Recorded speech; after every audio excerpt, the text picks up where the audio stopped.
Shannon Matthews, İngiltere Batı Yorkshire'da yaşayan henüz 10 yaşında bir kız çocuğuydu. 19 Şubat 2008 günü Daresbury'deki Westmoor Junior School'daki okul arkadaşlarıyla birlikte yüzme gezisine gitti. Eğlenceli geçen geziden sonra geziye geldikleri otobüste tekrar okula döndüler. Otobüs saat 15.10'da öğrencileri okul binasının önüne bıraktı. Shannon evine gitmek üzere arkadaşlarından ayrıldı ama eve dönmedi. Shannon'ın kaybolmasından tam 24 gün sonra Michael Donovan'ın evinde bir yatak tabanında bulunan çekmecenin içinde canlı olarak bulundu.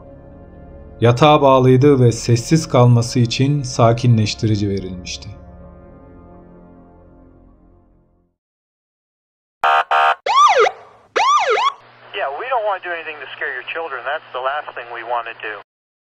Shannon boşanmış bir anne ve baba olan Karen Matthews ve Leon Rose'un ikinci çocuğuydu.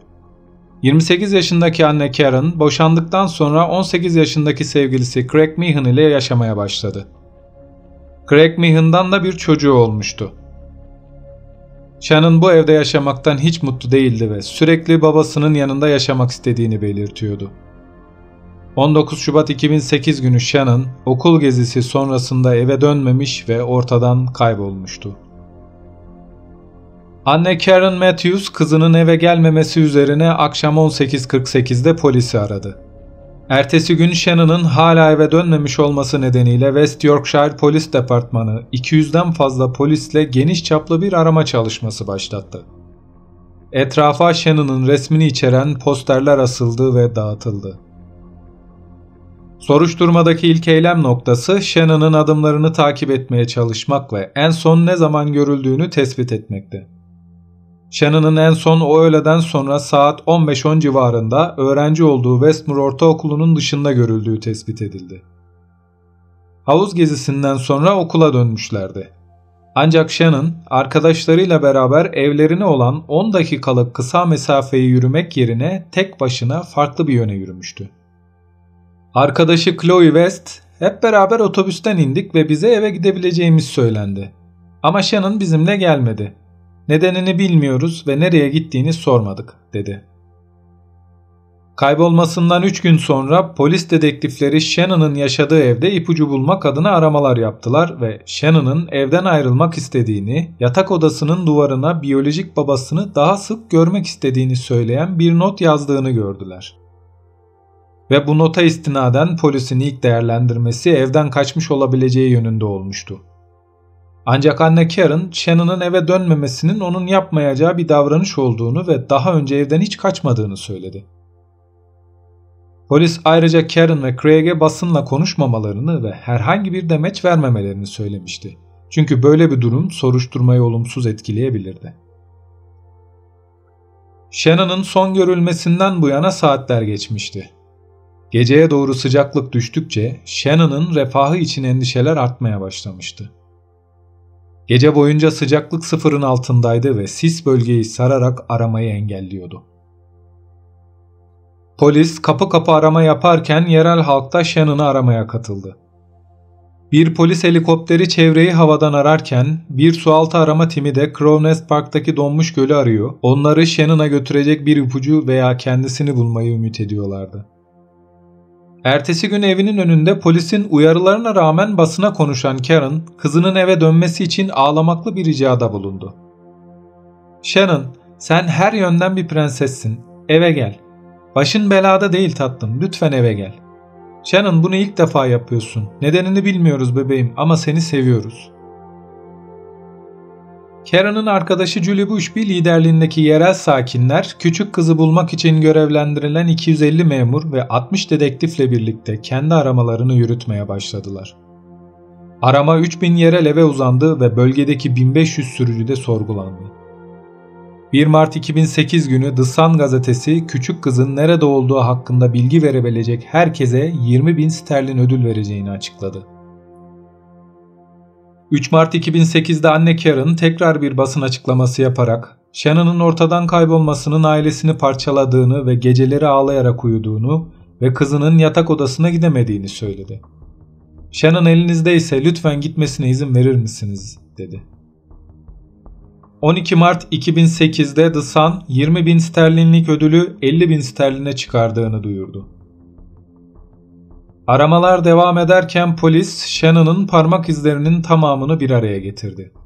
Ayrıca Karen, Craig ve Shannon'ın kardeşlerinden DNA profilleri elde ettiler ve bununla Shannon'ın tam DNA profilini çıkardılar.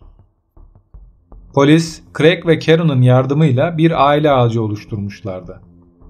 Bu yöntemle herkesi sorgulamayı düşünüyorlardı ancak listede yaklaşık 350 kişi vardı. Dedektifler liste üzerinde araştırma yaparken bir kişinin listede olmadığını fark ettiler. Craig Meehan'ın dayısı Michael Donovan.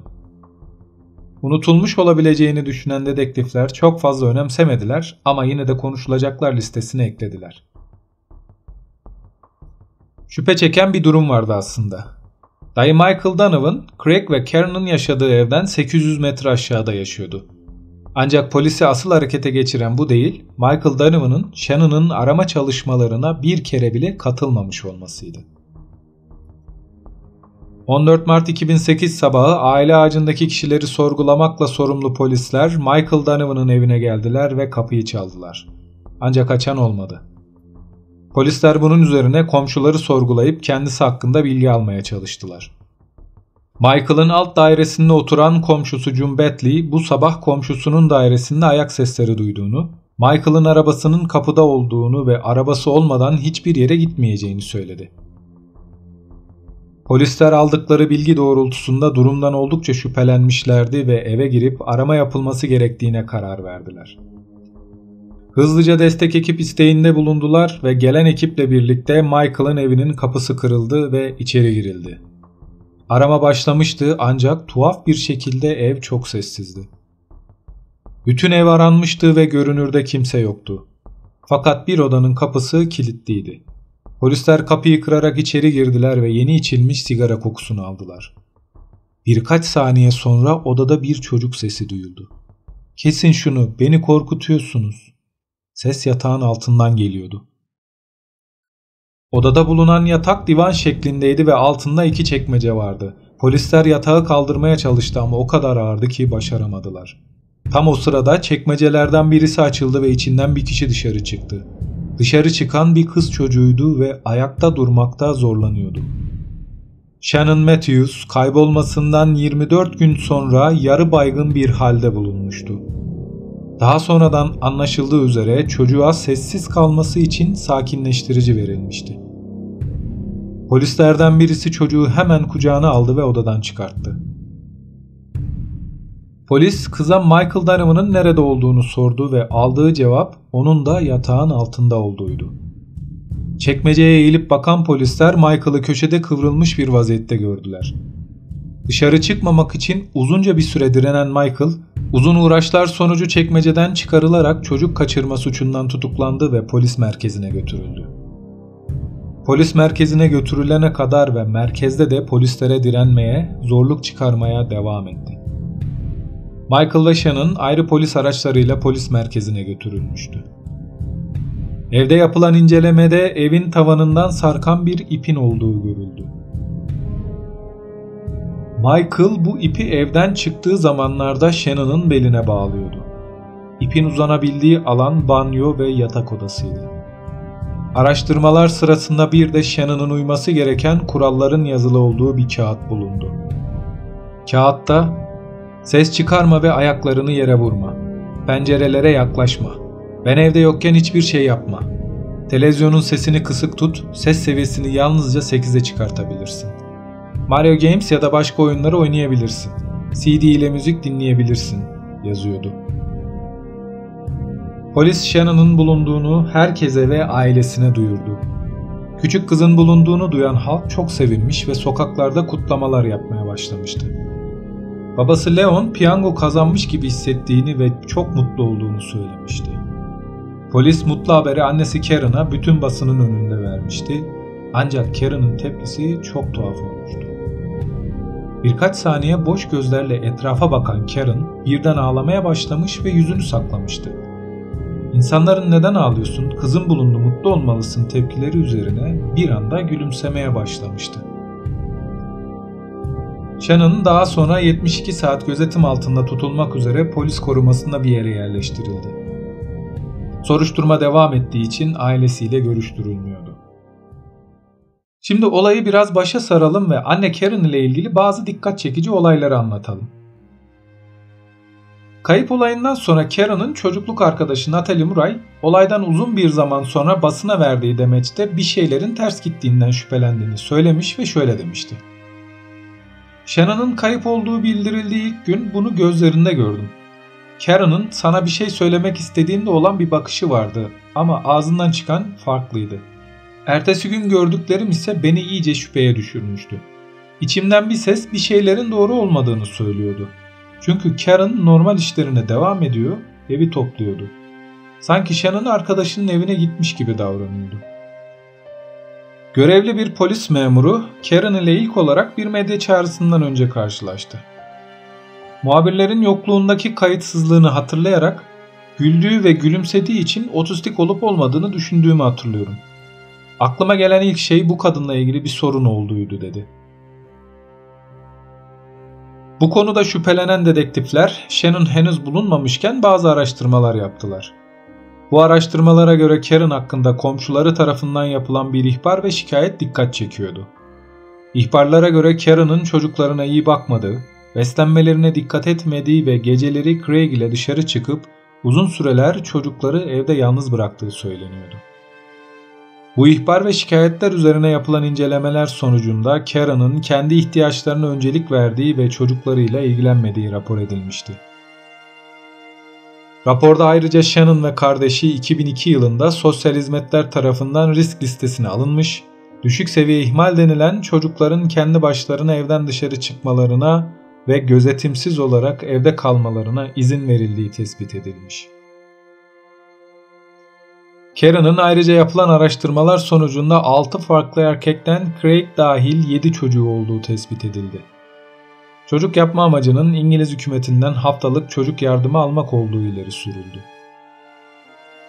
Ve Michael Donovan sorgulanması sırasında daha fazla direnemedi ve konuşmaya başladı. Anlattığına göre Karen kızını evinde tutmasını söylemişti. Kendisi de polisi arayarak kayıp ihbarında bulunacaktı. Amaç kayıp için konulan ödülü almak ve paylaşmaktı. Michael'ın söylediğine göre ödül 25.000 pound olduğunda Karen kendisiyle irtibata geçmiş, ödül 50.000 pound olduğunda ben sana ne yapacağını söyleyeceğim demişti. Bunun üzerine Karen gözaltına alınıp sorgulandı ve suçunu itiraf etti. 4 Aralık 2008'de 7 çocuk annesi Karen ve Donovan, adam kaçırma, kişiyi hürriyetinden yoksun kılma ve adaleti saptırmaktan suçlu bulundu. Her ikisi de Leeds Crown Court'ta parmaklıklar ardında 8 yıl hapis cezasına çarptırıldı. Mahkeme henüz sonuçlanmamışken bir adli toksikolog, mahkeme testlerinin Shannon'ın uzun süredir temazepam ve seyahat hastalığı ilaçlarını yuttuğunu gösterdiğini söyledi. Anlamı Shannon'a uzun süre uyuşturucu ilaçlar vermişlerdi. Shannon yaşadığı travmatik deneyimin ardından çocuk hizmetleri tarafından koruma altına alındı. Kendisine yeni bir kimlik verildi ve yeni bir ailenin yanına yerleştirildi. Evet, bir videonun daha sonuna geldik. Sizler ne düşünüyorsunuz lütfen yorumlarda belirtin. Bir başka videoda görüşmek üzere. Hoşça kalın, mutlu kalın.